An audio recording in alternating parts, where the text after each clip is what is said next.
The police stormed toward my cabin, for the 5th time in 3 months, weapons ready, as if responding to a violent crime. All because I dared paint my own property blue. The HOA tyrant, Diana Peterson, stood watching, with a triumphant smirk that screamed she believed she'd finally crushed me. She had no idea what was coming.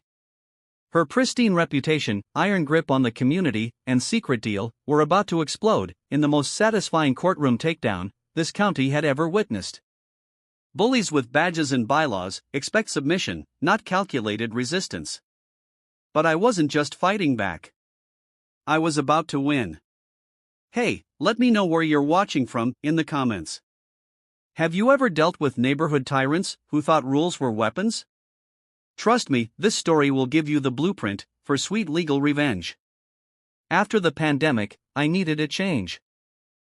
Working as a freelance programmer meant I could live anywhere, with decent internet, and I'd always dreamed of a place by the water.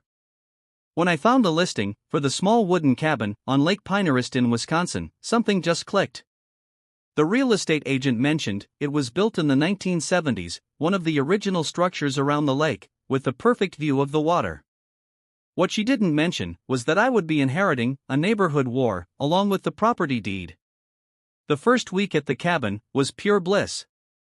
I set up my home office by the large window overlooking the lake, enjoying the serenity of nature while coding.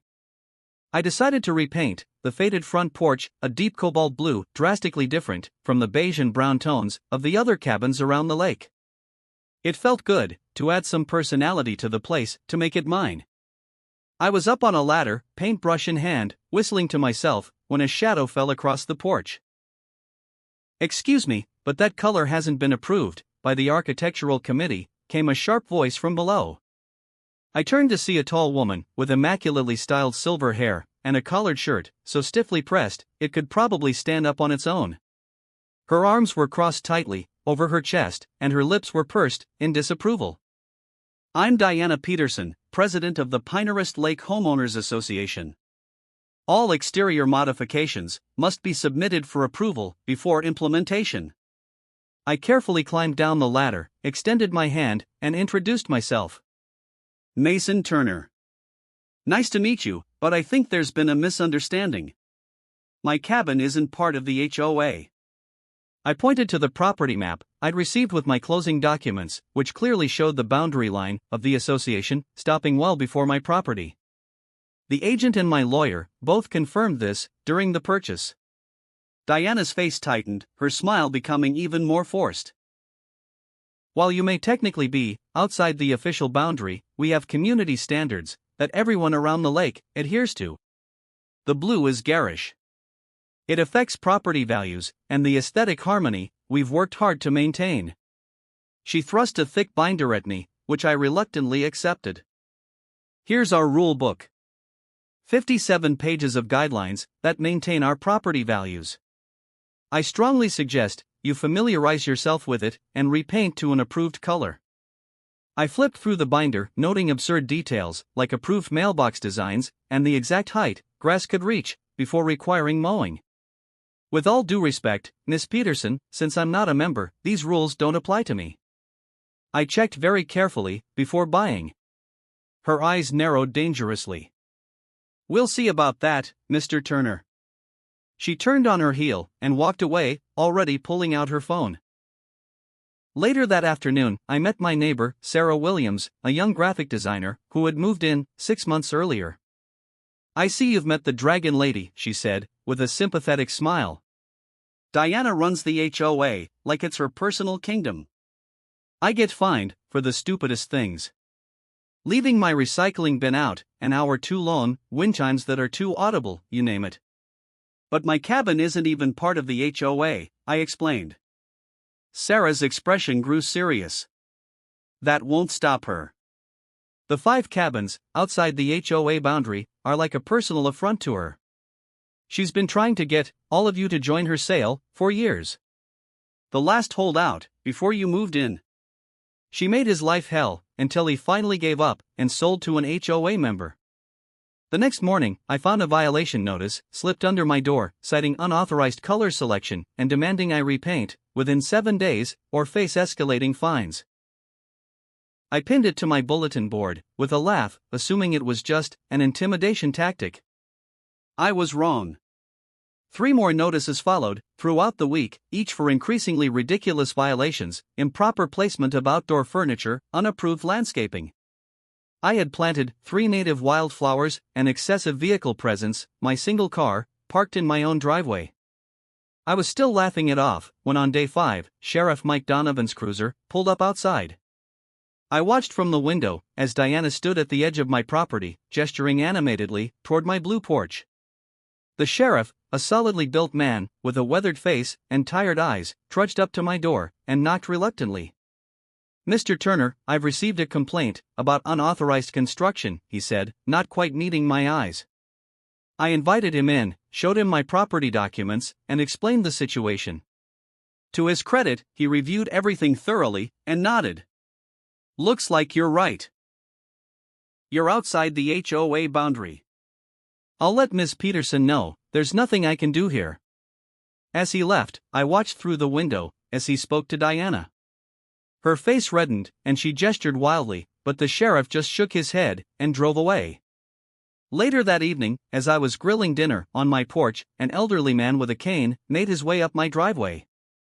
He introduced himself as Herb Thompson, a 76-year-old retired county judge, who'd lived on the lake since before the HOA existed. "Thought you should know what you're really up against, son," he said, easing himself into a chair. I offered. "Diana's not just on a power trip.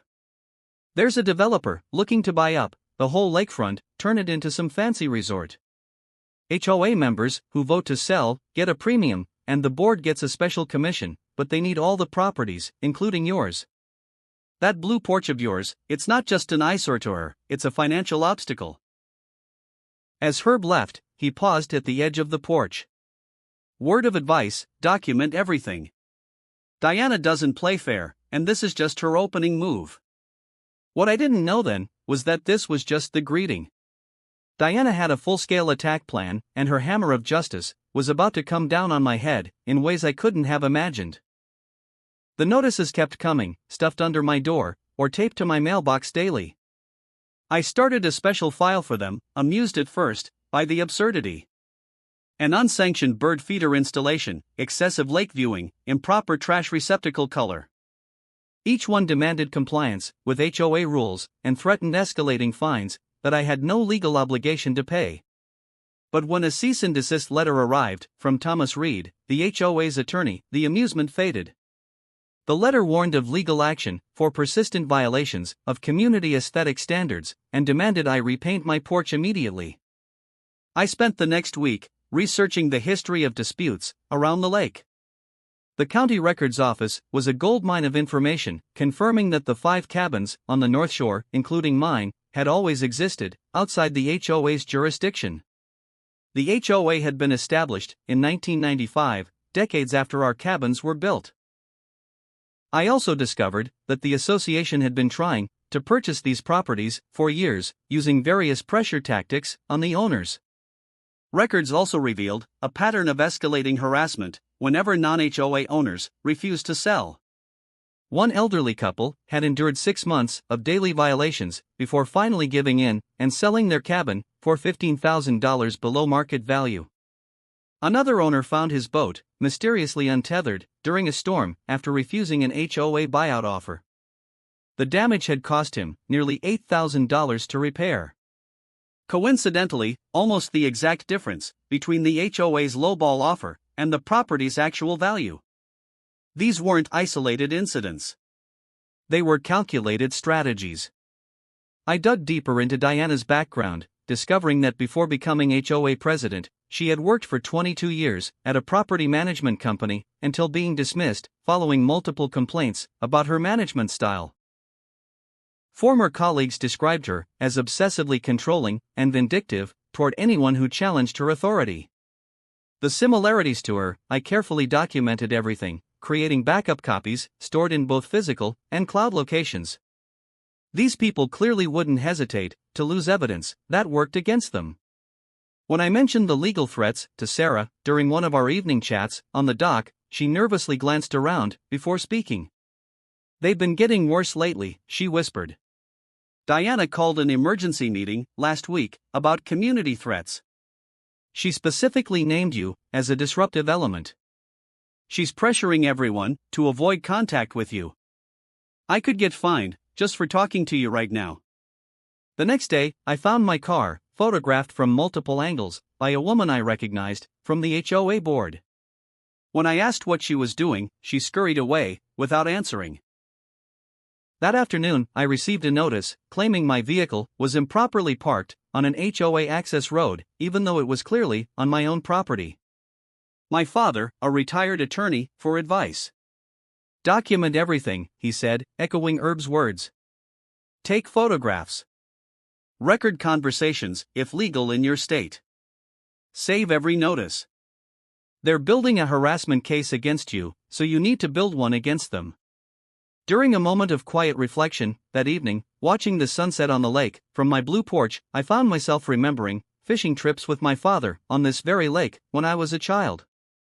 We'd stayed in a small rental cabin, not far from where mine now stood. I remembered Dad pointing out a family of loons, teaching me to skip stones across the water's surface, and telling stories by the campfire. The memory strengthened my resolve. This place meant something to me, beyond just a convenient, remote work location. My peaceful reminiscence was interrupted by Sheriff Donovan's cruiser, pulling up again. This time, Diana stood nearby, with 2 other HOA members, all filming with their phones, as the sheriff approached my door. Noise complaint, Donovan said, with an embarrassed sigh, supposedly disrupting the peace with power tools. The only power tool I had used that day was an electric screwdriver to fix a loose chair leg for 15 minutes at 2 o'clock in the afternoon. This is getting ridiculous, Sheriff, I said, no longer amused. She's using you to harass me. Look, I know, he replied quietly. I have to respond to calls, but between us, this is getting out of hand. Just be careful around her. Diana has a lot of influence in this town. He glanced over his shoulder at the HOA president, who was watching our interaction like a hawk. She's got half the county council in her pocket because of donations. After he left, I invited him to look at the property boundary documents and the cease and desist letter. He studied them carefully, rubbing his chin. These boundaries are clear, he acknowledged. You're definitely outside the HOA jurisdiction, but that won't stop them from making your life difficult. As days turned into weeks, the psychological warfare intensified. Someone reported me to the county for illegal waste disposal when I was composting, completely legally, in a corner of my yard. My internet mysteriously went out for 3 days, despite no other outages in the area. Anonymous 1-star reviews appeared for my freelance programming business online. All posted from local. Then came the letter that pushed me from irritated to angry. A formal threat of litigation from Thomas Reed, accusing me of multiple, persistent violations of community standards and demanding compliance or court action. At the bottom of the letter was a note about Reed being admitted to the Wisconsin bar in 2005. A quick social media search revealed that Thomas of Thomas Reed was Diana Peterson's first cousin, an ethical conflict he should have disclosed. As I stared at the threatening letter, I couldn't help but remember my father's words about standing up to bullies. They only stop when you hit back 10 times harder. The question was, how do you hit back at someone who's using the entire system against you? The answer came from a place I never expected. I spent the next several days diving deep into Wisconsin state laws regarding homeowners associations. The county records office became my second home as I poured through dusty binders and digital archives of local ordinances. During one particularly tedious search through property records, I noticed a faded notation on an old map. Historic overlay zone, marked in faint pencil, across the entire lake area. I wasn't sure what it meant, but I made a note to look into it later. The archives were a labyrinth of information, some organized, much of it not. I found myself crawling through bankers' boxes filled with documents from the 1970s, many yellowed with age and smelling of mildew. My programmer's brain, accustomed to searchable databases and logical structures, rebelled against the physical chaos. But there was something deeply satisfying about the tangible connection to history. These papers had been touched by the very people who established the rules governing our community decades ago. Their fingerprints, both literal and figurative, remained on decisions affecting us today. I discovered meeting minutes from the original Lake Association, formed in 1972, long before the official HOA. The contrast was striking. The original association focused on community cleanups, shared dock maintenance, and fish stocking programs. There was no mention of aesthetic controls or property restrictions. The transformation from community collaboration to authoritarian control had happened gradually, almost imperceptibly, over decades. I documented the evolution meticulously, creating a timeline that showed how power had concentrated in fewer hands over time, particularly after Diana took over 15 years ago. As I was leaving, looking blurry-eyed, after hours of research, an older woman at the records desk called me over. "Finding everything you need?" she asked, with a knowing look. When I explained my situation, she lowered her voice. "You might want to look up the Wisconsin Area Freedom Act of 1983. Not many people know about it, but it specifically prohibits HOAs from enforcing their regulations on non-member properties. They can't even fine you, let alone force compliance." She pulled up the statute on her computer and printed it for me. The language was crystal clear. No homeowners association may impose or enforce architectural, aesthetic, or usage restrictions upon properties not legally incorporated within its registered boundaries at the time of enforcement. It even specified penalties for associations that attempted to do so. "My husband and I fought a similar battle at Cedar Lake back in the 90s, she confided. "These associations get drunk on power sometimes. Forget they're supposed to serve the community, not rule it. The law is on your side, but be careful. People like your Diana Peterson don't take kindly to having their authority questioned." She slipped me her card with her personal number. "If you need anything else, don't hesitate to call. Some battles are worth fighting." Armed with this new information and the official boundary maps confirming my property's independence, I felt a surge of confidence. I decided to reach out to the other 4 cabin owners outside the HOA boundary. We met discreetly at Herb's place, the furthest from Diana's watchful eyes. Among them was a retired teacher, a doctor and his wife, and a young couple who had inherited their cabin from grandparents. "She's been at us for years," the teacher explained. "I've been threatened with fines for having a bird bath." A bird bath said it was an unapproved water feature. "We're constantly photographed." The young wife added, "It feels like living in a surveillance state." We were thinking of selling, just to escape the harassment. I shared the Wisconsin Area Freedom Act with them, and we formed a small alliance, agreeing to support each other against HOA overreach. We created a group chat to share incidents and advice, careful to keep it private. Diana must have had spies everywhere, because within 24 hours of our meeting, the harassment escalated dramatically. A smear campaign appeared on the neighborhood social media group, with posts claiming I was running an illegal business from my cabin and destroying property values with tacky renovations. Several HOA members began filing daily complaints about everything from my vehicle to the windshield Sarah had given me as a housewarming gift. The next afternoon, I was planting native wildflowers in my small garden when Sheriff Donovan's cruiser pulled up again, the 3rd police visit in less than a month. Diana and 2 HOA board members stood across the street, filming and pointing. "Hello, illegal dumping complaint," Donovan said, looking increasingly uncomfortable with his role in this charade. "Someone reported you were disposing of toxic materials in your garden." I showed him the organic soil and native seedlings I was planting. "Does this look toxic to you, Sheriff?" Donovan sighed heavily. "This is getting out of hand, Mason. I've got real police work to do."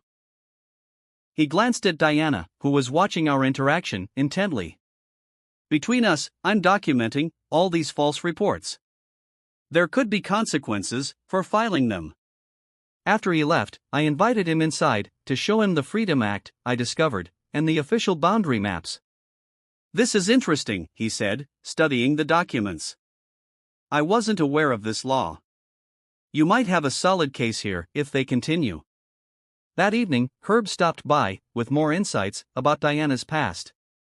She was fired from her management position at Wilson Manufacturing about 8 years ago.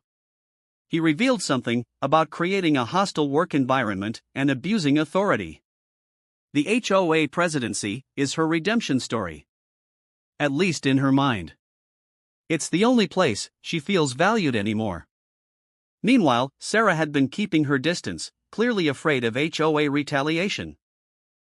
But she texted to warn me that Diana had called another emergency meeting, focused entirely on the North Shore problem, code for the non-HOA properties. Armed with the Freedom Act and boundary documentation, I drafted a formal cease and desist letter to the HOA, citing the specific law, prohibiting their harassment, and demanding they stop all enforcement actions against my property. I sent copies to each board member, the HOA attorney, and the county property office, detailing every incident of harassment, with dates, photos, and witness accounts. The response came faster than I expected. Thomas Reed sent a dismissive reply, claiming the Freedom Act was obsolete and superseded by more recent community development statutes. He ended with a thinly veiled threat. "The association recommends you consult with a real attorney before making further, legally unsound assertions." I studied his letter carefully, noting the lack of specific statute citations and the condescending tone. As a programmer, I'm trained to spot logical inconsistencies, and Reed's letter was full of them. He wouldn't be so defensive if I hadn't hit a nerve. There was something they weren't telling me, something in those HOA documents that they didn't want scrutinized too closely. I wasn't a lawyer, but I knew when someone was bluffing. Reed's response was too confident for such a weak argument. What were they hiding? And why were they so determined to drive me away? The answer lay buried in some document hidden deep in the county records, and it would completely change the game.